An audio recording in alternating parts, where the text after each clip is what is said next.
Olá, eu sou o Jeremias Gomes, esse é o Vida e Companhia. Obrigado pela sua presença, viu? Olha, quanto tempo você acha que demora para um bombeiro ser acionado no Brasil? A resposta é 30 segundos. Segundo a Liga Nacional dos Corpos de Bombeiros, em 2023 foram mais de 3 milhões de atendimentos no país todo. E não é só combate a incêndio, não. Tem salvamento em altura, afogamento, acidente de trânsito e também desastres naturais, que a gente vê toda hora aí no noticiário, né? Mas como é que será a rotina que enfrenta o perigo para salvar vidas? Como é que está o mercado de trabalho para quem sonha com essa profissão? No programa de hoje, Vida e Companhia, você vai descobrir os bastidores da rotina de uma bombeira. Você vai entender as especializações da carreira, os desafios que exigem, coragem, técnica e, claro, muita disciplina.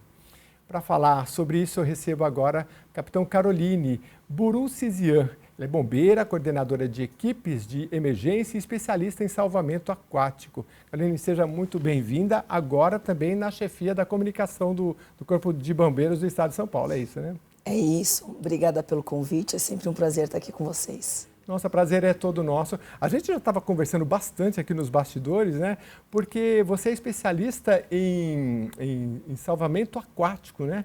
Como é que foi isso? Um dia você falou, olha, tem salvamento em altura, eu posso enfrentar o fogo? Não, eu quero salvamento aquático. Como é que foi essa escolha? É mais ou menos, né? A carreira vai levando a gente por alguns caminhos. Então, são escolhas que a gente faz, mas, no meu caso especificamente, a gente se forma.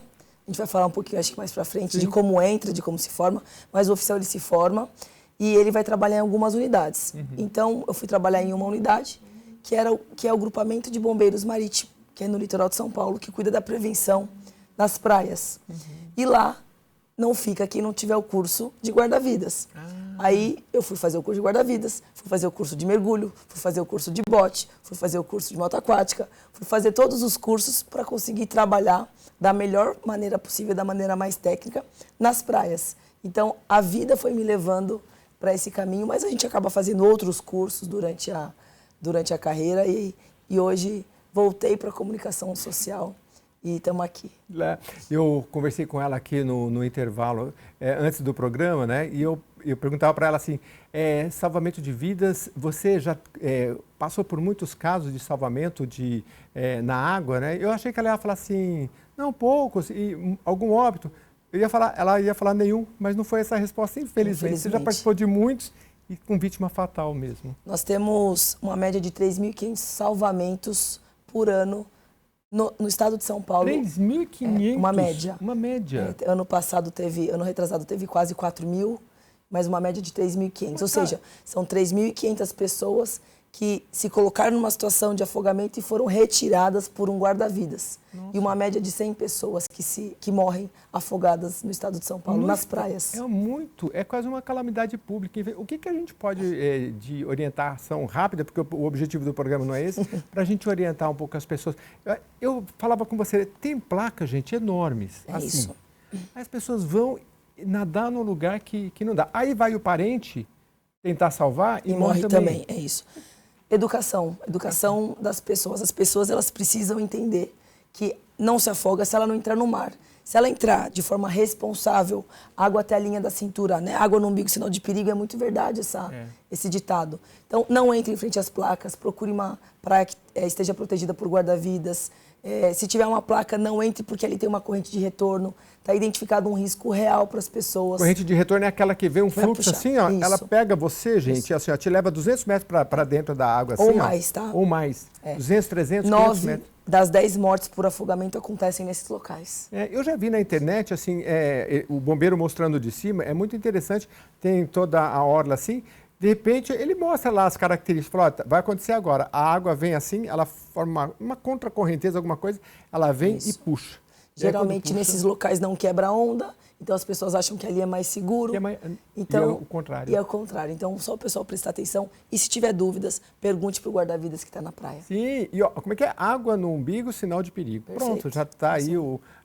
E eu nem gosto muito, às vezes, de ir em praia com criança, porque eu fico o tempo todo estressado, porque eu fico o tempo todo olhando. E criança, então, tem que ser muito orientada. Você tem ideia de quantas crianças se perdem por ano? Eu tô te entrevistando agora. Não, mas é maravilhoso. E tem na praia o pessoal tem uma coisa de bater palma, né? A gente não adota essa política. Não. A gente, bombeiro, não. No bombeiro, não. Mas eu estava na praia, daqui a pouco todo mundo batendo palma e eu falei, o que está acontecendo, né? Aí minha mulher explicou, não, é porque alguma criança perdida. Mas o Corpo de Bombeiros tem pulseirinhas para dar para os pais, para identificar, caso a criança se perca, ser localizada com mais facilidade. Olha. Então, tem ideia de quantas crianças se perdem por ano? Não faço ideia. 10, 20, Nossa, 800? Porque... Gente, não sei, 100 crianças eu já acho muito. Teve um ano que teve 1.200 crianças perdidas. Nossa. Uma média de 800 por ano. Porque é muito rápido. E assim, as praias muito cheias, você perde a noção. A criança entrou no meio de um pouco de gente, já não vê mais. Ela não tem noção. E a culpa, senhores, é dos pais, né? A criança não tem essa noção. Não adianta brigar. A gente mais vê lá. O pai chega a criança e, mas eu falei. Falo, pode parar, ele não tem a menor noção do que está acontecendo. A criança não tem, É né? isso. Então, os pais são responsáveis. Não descuide das crianças nas praias. E aí vale a autoridade mesmo. Vai ficar aqui, vai ficar aqui. Exato. É muito interessante. Eu estava na praia uma vez e tinha uma amiga que a gente pediu para pegar água, né? Pega uma água para mim. Eu falei, onde? Ela olhou para mim e falou, no mar, né? Meu Deus, olha quanta água ali.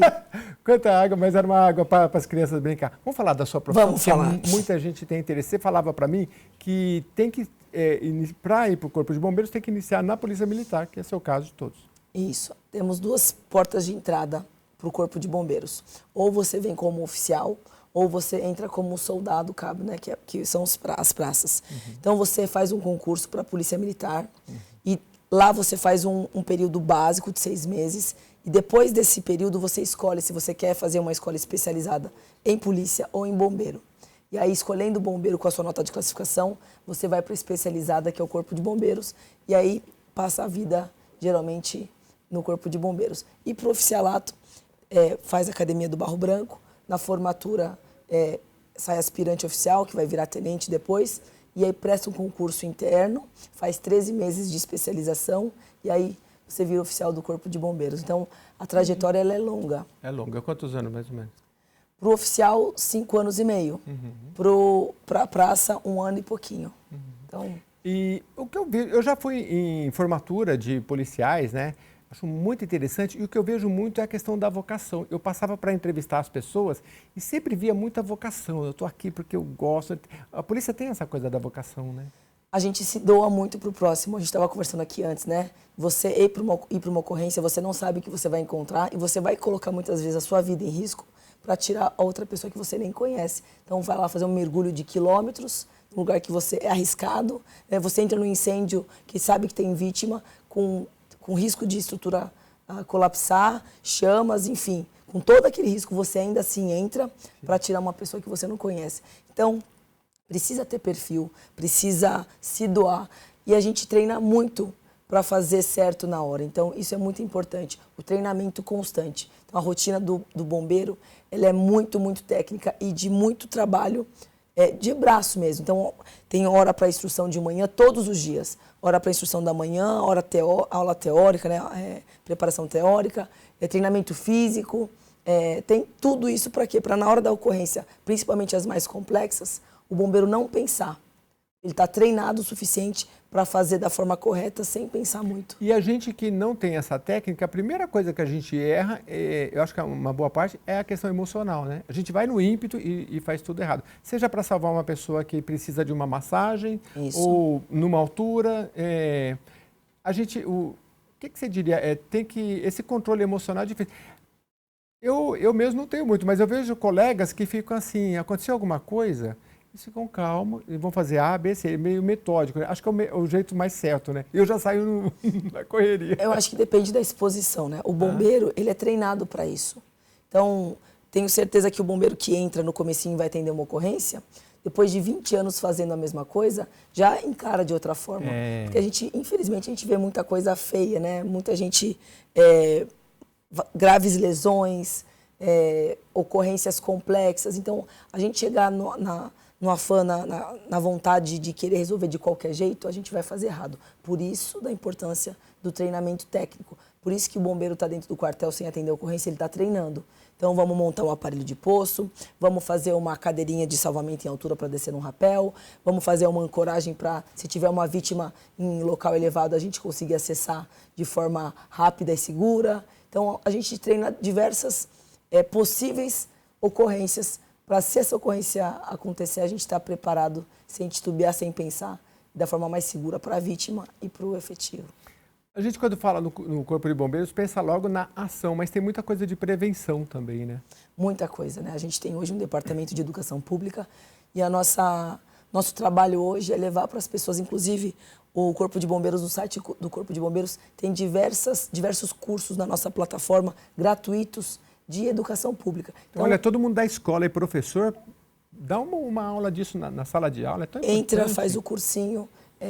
Tem engasgamento, tem prevenção de acidente doméstico, tem diversos temas, cursos gratuitos que saem com certificado. Tudo lá no site? Tudo no site do Corpo de Bombeiros. Bacana. A gente falava aqui, por exemplo, dos americanos, né? Eles são meio aficionados por segurança, né? Conta um pouco do que você falou aqui para mim, que diferencia na cultura com o Brasil. Na verdade, lá eles são treinados desde muito cedo a reconhecer uma vítima em parada cardiorrespiratória e atender.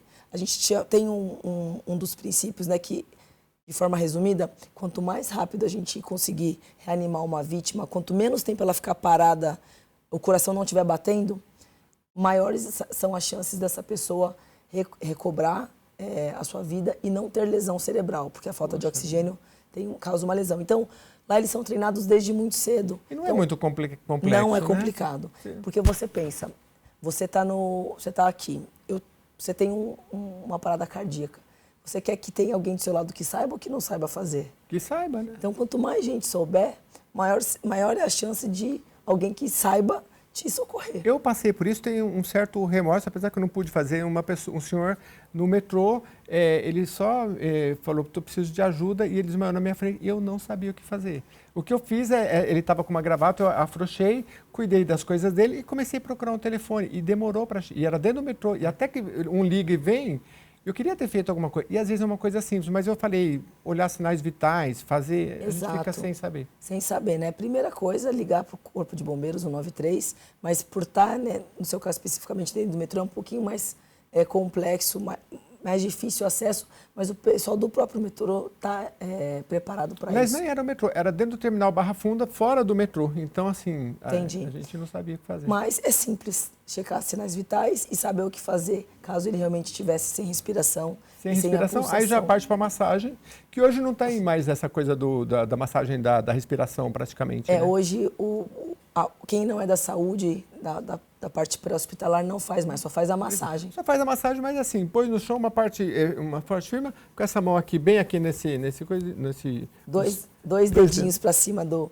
externo, que é o final da nossa... Que é esse buraquinho que a gente tem aqui. Isso. 2 dedinhos para cima, com bastante força, você vai fazendo até a pessoa voltar. Se você vê que não tem mais sinal vital, né? Não tem mais batimento cardíaco. É isso. Primeiro tem que saber ver o batimento, mas tudo isso é treinável. Treinável. Isso é importante. Também não adianta a gente falar que é bom na escola o pessoal aprender, dar uma olhada em casa, porque a gente nunca sabe quando vai acontecer. Exatamente. Me fala uma coisa, então, quem quer participar dessa profissão, como é que... Eu falei muito da vocação, né? O que você tem para dizer para essas pessoas que estão pensando em fazer? Na verdade, é um concurso público, né? Então, a pessoa ela precisa estudar para passar numa prova escrita. Certo. Depois vai para uma fase psicológica, depois para uma fase de teste físico e aí uma investigação social. Então, a pessoa ela tem que ter vocação e ter um caráter ilibado, né? Sim. Ela precisa ter um antecedente, seus antecedentes têm que serem bons. Alguma habilidade mais específica ou não necessariamente?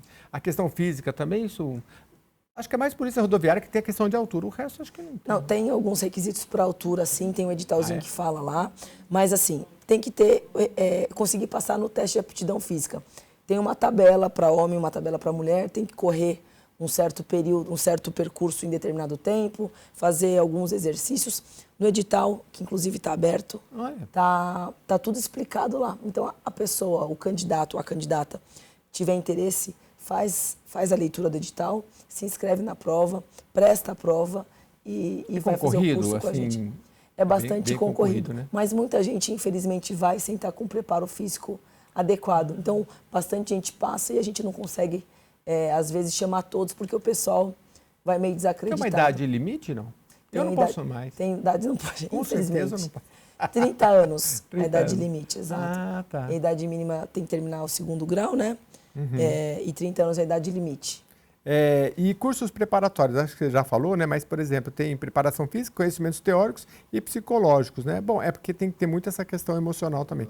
Tecnologia, está transformando o trabalho do bombeiro? Tem a questão do drone, algumas coisas. O que tem mudado? Nós estamos... essa questão da tecnologia está bem presente no nosso dia a dia, principalmente nas grandes ocorrências, né? Vou dar um exemplo mais recente, que é o Rio Grande do Sul. Nós trabalhamos com ferramentas lá de geolocalização e mapeamento praticamente em tempo real. Então, as equipes estavam fazendo a varredura em campo, procurando as vítimas, e uma outra equipe estava na base, colhendo e verificando, passando para o comando em São Paulo, onde os trabalhos estavam sendo realizados. Então, praticamente em tempo real. Temos hoje uso de drones em testes para diversos fins, inclusive subir mangueira para apagar incêndio lá de cima. Então, a tecnologia, a gente tem que acompanhar. Isso, mas tem que ser um super drone, né, para subir uma mangueira com aquela pressão, com aquele monte de água. Mas já existe isso? Eu não sei se eu não sabia se era ficção ou não, que o drone sobe com uma mangueira e, sei lá, eu vi um filme que achei muito interessante sobre bombeiros. E aí, quando chegou a informação, o bombeiro já fala, eu já falei para não construir prédio acima de, sei lá, 15 andares, porque fica cada vez mais difícil. A gente constrói esses espigões. O drone é uma solução interessante. Né? É muito interessante, está em teste, né? Tudo que vem, toda a parte de tecnologia, a gente testa bastante. Nós temos diversos laboratórios no Corpo de Bombeiros.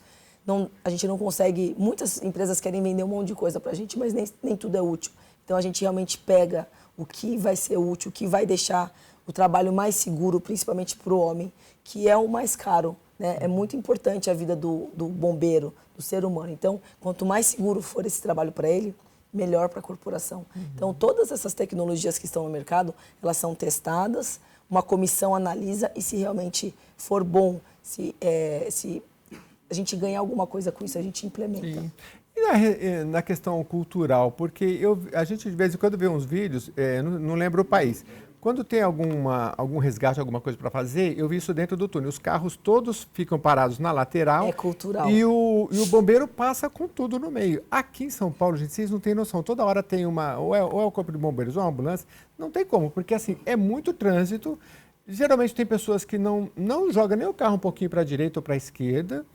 E aí, geralmente, fica parado no trânsito. Não tem como, né? Voltamos à questão cultural, né? As pessoas, elas não são educadas para fazerem isso. Então, a gente pede para as pessoas, se tiverem realmente...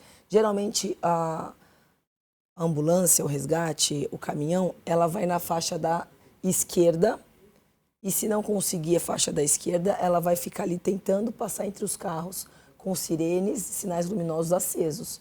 Isso significa que ela está indo para uma ocorrência. Sim. Se não estiver indo para ocorrência, a gente não desloca com isso tudo ligado. Claro. Então, tá escutando sirene, tá vendo a gente chama o highlight, né? A luz de emergência, é porque tem uma emergência acontecendo, alguém está precisando da gente.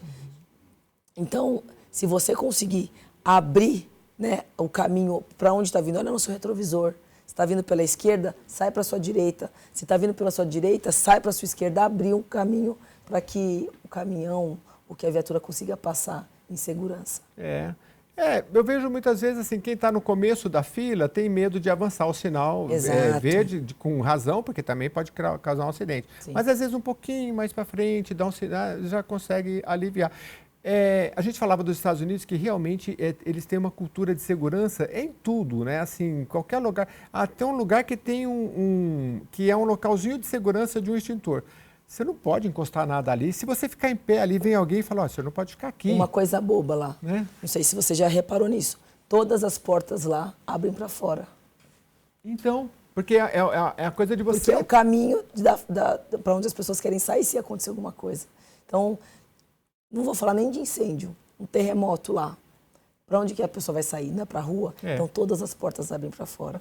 Então, a gente falta isso na nossa cultura. Isso acho que tem que ser muito na escola, A legislação traz de incêndio, né? Na abertura das portas para fora, mas a gente precisa mudar isso desde cedo na nossa cultura. É muito estudo para trabalhar no Corpo de Bombeiros, mas quais são as oportunidades de crescimento dentro da carreira? Nossa, são inúmeras, né? É que a gente vai pegando gosto por algumas coisas. Ó, eu sou formada em Direito, eu sou formada em Educação Física. Por causa de ocorrência, eu fui aprender Libras. Então, assim, Nossa. sou intérprete de Libras, porque os caminhos que foram abrindo, a gente consegue, a gente vai se interessando por coisas que a gente nem imagina no mundo lá fora. Então, temos várias especializações. A gente tem uma área são inúmeras as possibilidades dentro do Corpo de Bombeiros. Salvamento em altura, salvamento terrestre, salvamento em estrutura colapsada, incêndio, parte de segurança, segurança contra incêndio, salvamento aquático. O que é o mais comum no dia a dia? De ocorrência? De ocorrência. Atropelamento e acidente de... Atropelamento, né? Acidente Infelizmente. Né? Infelizmente. Nossa, e olha, eu estou em São Paulo, sei lá, uns 20 anos. Eu já vi 2 atropelamentos de criança, assim, os dois na mesma situação. O pai segurando na mão e a criança achou que ia dar tempo, tirou, e o ônibus veio e atropelou. Teve um caso que eu não sei como bateu na cabeça, foi muito violento. E aí alguém falou para mim, criança, não segura aqui, segura aqui. Porque se ele puxar, você ainda tem um tempo de... Então segura aqui em cima quando eu tiver, não segura aqui não. Eu falei, nossa, interessante, uma medida simples, mas aqui, ó, você vai puxar que eu já te seguro. O trabalho do Corpo de Bombeiros ele é enorme. Só para você ter uma ideia, ano passado nós tivemos quase 3 milhões de ligações para o 193. Ainda tem muito 2 trote, milhões, não? Tem bastante. Algumas épocas específicas, né? Mas diminuiu bastante, mas ainda nós temos. Hoje eu acho que com o advento da identificação melhora um pouco, até porque não é legal, né? Legalmente falando, você não pode passar trote para ninguém, é falsa comunicação de crime ou de ocorrência. Ou seja, é crime, né? É crime, é crime. E não é a questão da conscientização, você está usando um telefone para... O bombeiro está deixando de salvar uma vida porque você está brincando. Então, claro, a gente está falando isso principalmente para as crianças. Hoje acho que é muito menos, porque até o telefone, né? E na verdade, existe. Tem pessoas que fazem isso contumazmente. Então, são números que as pessoas, já conhecem. E às vezes a voz, né? Liga para falar, mas onde você está? Começa a tentar tirar a informação e o próprio atendente percebe que é trote e acaba não passando a ocorrência adiante e não solta uma viatura para uma ocorrência real e preserva a vida de todos, né? Porque uma viatura em deslocamento, querendo ou não, gera um risco para todos, né? Um acidente de trânsito, um dia de chuva, por exemplo. Então, evitar que vá para um trote, que o pessoal a gente chama código 3, né? Que é código de emergência, e acabe se acidentando. Então, preserva a vida de todos. E olha, esse é um programa que eu adoro fazer, pena que a gente já está caminhando por final, tem só mais 3 minutinhos, mas questão de segurança e atropelamento também, não se respeita a faixa, né? Eu vejo, às vezes, idosos, todos os lugares, aqui mesmo do lado da Leste, se você sair aqui caminhar 100 metros, você vai ver que se ficar na faixa, você vai ver que as pessoas ficam esperando, ninguém para, né? Isso é muito triste, porque às vezes você vai no litoral, algumas cidades, não sei se é por causa do ritmo mais lento, as pessoas, né? Mas assim... Pisou na faixa, também acho que é muita ignorância. Porque onde tem sinal, o semáforo, você vai respeitar o semáforo. Exato. Onde não tem semáforo e tem faixa, a prioridade é do pedestre. Não interessa se tem 4, 5 faixas. O pedestre pisou, todas as faixas têm que parar. Estou certo ou errado? Tá certo, é isso mesmo. E deveria ser assim todos os dias, em todo lugar, porque, infelizmente, a questão do atropelamento é muito triste ainda. O que você pode dizer para a gente dessa sua carreira que você leva para a vida? Porque é uma carreira de disciplina, principalmente a disciplina, né? Hoje disciplina é uma coisa que a gente tem que levar muito para a vida. E situações, vivência que você teve, que você fala, olha, é uma profissão que vale a pena, eu levo para a minha vida a segurança. Claro que eu fico pensando a sua família todo dia. Hoje você está 24 horas aqui de plantão, né? Ela está nesse programa, se ligar a qualquer momento, dentro de 24 horas ela tem que sair imediatamente. Então, assim, é uma vida tensa, mas tem as coisas boas também, né? Tem muitas coisas boas. Na verdade, talvez as pessoas que não são bombeiros, policiais, não vão entender o que eu vou falar. Mas quando vou falar de um afogamento, por exemplo, que era a minha realidade muito próxima, né? Mas quando você tira uma pessoa da mão da morte iminente ali, ela está se afogando, você tira ela da água, o olhar, ela não precisa te agradecer, mas o olhar de gratidão dela, você saber que você foi usada ali por Deus para salvar a vida daquela pessoa, é impagável. Muitas ocorrências tristes, né? Principalmente ocorrências envolvendo crianças, outras pessoas mais debilitadas que não têm a capacidade, né, idosos. É triste, a gente dá o melhor, a gente fica, depois que acaba com um sentimento, né, principalmente se envolve morte, a gente fica chateado, mesmo sabendo que deu tudo, fez o melhor, não ter conseguido. Mas, em contrapartida, quando a gente consegue tirar as pessoas de um carro, de uma ferragem, um afogamento, de um prédio em chamas, a gente sente que tudo valeu a pena, porque é muito gratificante você fazer parte dessa obra de Deus que é salvar alguém. Não, é maravilhoso, né? Qualquer coisas boas que a gente faz num dia corriqueiro, a gente já se sente bem. Imagina você salvar a vida de uma pessoa. Por isso que a gente, eu sempre nos programas falo aqui, principalmente nas escolas, né? Tira um dia para falar de segurança, isso é tão importante, né? Criar um pouco essa cultura. Às vezes a pessoa morre por causa de um engasgamento. Exato, né? é verdade. Uma coisa que você pode aprender, né? E são coisas simples. Bom, eu queria agradecer bastante a sua presença aqui. Hoje você está com um desafio grande também, você está à frente de toda a comunicação social do Corpo de Bombeiros. Como é que, para encerrar esse desafio, né? Você tem que falar com a imprensa, né? Eu fazia, como jornalista, fazia todo dia, todo santo dia. A gente tinha que ligar, esqueci até como é que chama, né? A gente ligava para todos os corpos de bombeiros. E assim, graças a Deus, acontecia pouca coisa. Um dia eu liguei, e o chefe falou assim, eu estava meio desligado, ele falou assim, virou um caminhão com 27 mil litros de combustível. Eu falei assim, e tem algum perigo? Ele começou a rir. Algum perigo? Combustível da rodovia? Eu falei, sim, senhor, entendi. A gente está mandando uma equipe aí agora. Mas, por favor, esse desafio à frente da comunicação é muito importante, né? Na verdade, são dois públicos, né? A gente quer atingir a população, e a gente precisa também passar informação para os seus colegas, para a imprensa. Sim. Então, esse é o nosso papel lá. A gente tenta, o mais rápido possível, passar informação fidedigna para vocês passarem a informação correta para o público. Sim. Então, é um trabalho muito dinâmico, que eu amo fazer. Ter muito jogo de cintura, porque trabalhar com pessoa é uma caixinha de surpresa. E é muito divertido, né? Porque a gente espera todos os tipos de perguntas, a gente espera todos os tipos de situação, mas a gente tem trabalhado de forma muito profissional para tentar levar essa mensagem e mostrar o que o Corpo de Bombeiros de São Paulo faz para todos, para a imprensa, para a população. E estamos aqui à disposição. Espero que vocês não precisem, mas se precisarem, liguem o 193. 193. A gente é testemunha aqui que somos sempre muito atendidos muito bem atendidos pela imprensa, tanto que eles estão aqui, né? Hoje num dia de plantão, pode ser chamado a qualquer momento, mas veio dar um pouco do seu tempo aqui. Espero que tenha sido produtivo para você, né? Recado final é esse, né? Exato. Eu ia falar tenente, pode né? Falar, Capitão. pode me chamar de Carol, tá ótimo. Carol, muito obrigado. Eu acho que o recado final é essa conscientização, né? Tão importante para eu sou sempre muito grato à polícia, ao Corpo de Bombeiros, sempre que preciso, sempre fui muito bem atendido. Estão sempre de parabéns, a gente agradece e a casa está aqui para isso, né? A gente tem comissão de segurança debatendo Exato. O tempo todo para melhorar a profissão e vocês são muito bem-vindos aqui, inclusive para participar de todos os debates, viu? Muito obrigada, viu? Obrigada pelo convite. A gente vai ficando por aqui, agradecendo muito a sua companhia. Mande as sugestões aí dos programas que a gente vai trazendo aqui na programação, tá bom? Até a próxima edição.